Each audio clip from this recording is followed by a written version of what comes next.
அண்ணே எனக்கு ஐஃபோன் வாங்கி தரியா? அண்ணன்கிட்ட இப்போதைக்கு காசு இல்லைம்மா, காசு வந்து கண்டிப்பாக வாங்கி தரேன். என்னது உன்கிட்ட காசு இல்லையா?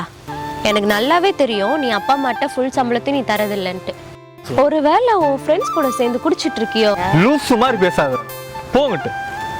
எங்கள் அண்ணன் எனக்கு ஐஃபோனே வாங்கி தர மாட்டான்.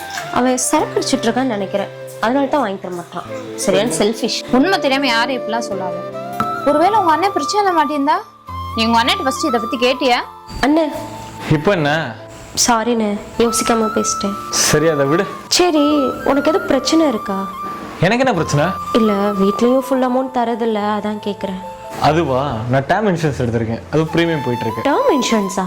அப்படின்னா? அப்பா ரிட்டர்ன் ஆனதுக்கப்புறம் நான் மட்டும் தானே வேலையை போய் சம்பாரிச்சிருந்தேன். நாளை பின்ன எனக்கு ஏதாச்சும் ஆயிடுச்சுன்னா உன்னோட படிப்பு செலவு, வீட்டு செலவு, அப்பா அம்மாவுக்கு மெடிசன் எல்லாம் வாங்குறது அது யூஸ் ஆகும்ல, அதுக்கு தான்.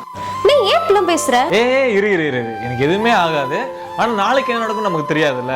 அப்ப இவ்ளோ கவரேஜ் இருக்கும்னா காசு கூட இருக்கும்ல? சிச்சி அப்படிலாம் இல்ல. பிரீமியமே மாசத்துக்கு 400 இருந்து 500 ரூபா வரைக்கும் தான் கோடிக்கணக்கில் கவரேஜ் கிடைக்கும். நம்ம எங்க இருக்கும் போதே போட ஆரம்பிச்சோம்னா பிரீமியமே லோவா நமக்கு கிடைச்சிரும். சூப்பர்ல, கம்மியான காசுக்கு இவ்ளோ கவரேஜ் கிடைக்குதா? இதை எப்படி அப்ளை பண்றது? ரொம்ப சிம்பிள். லிங்க் என் பயோல இருக்கு, அதை கிளிக் பண்ணி ட்ரஸ்டட் பார்ட்னர்ஸ் கூட கம்பேர் பண்ணுங்க. அதுல பெஸ்டான பிளானை சூஸ் பண்ணுங்க. ஆன்லைன் மூலமா பை பண்ணா அப் டு 15% டிஸ்கவுண்ட் கிடைக்கும். Government GST 0% ஆக்கியிருக்காங்க. சோ கவரேஜ் இன்னும் டபுள் மடங்கா கிடைக்கும்னு சொல்றாங்க. எல்லாத்தையும் விசாரிச்சு பார்த்து இன்வெஸ்ட் பண்ணுங்க. குடும்ப பாதுகாப்புக்காக டேம் இன்சூரன்ஸ் எடுங்க.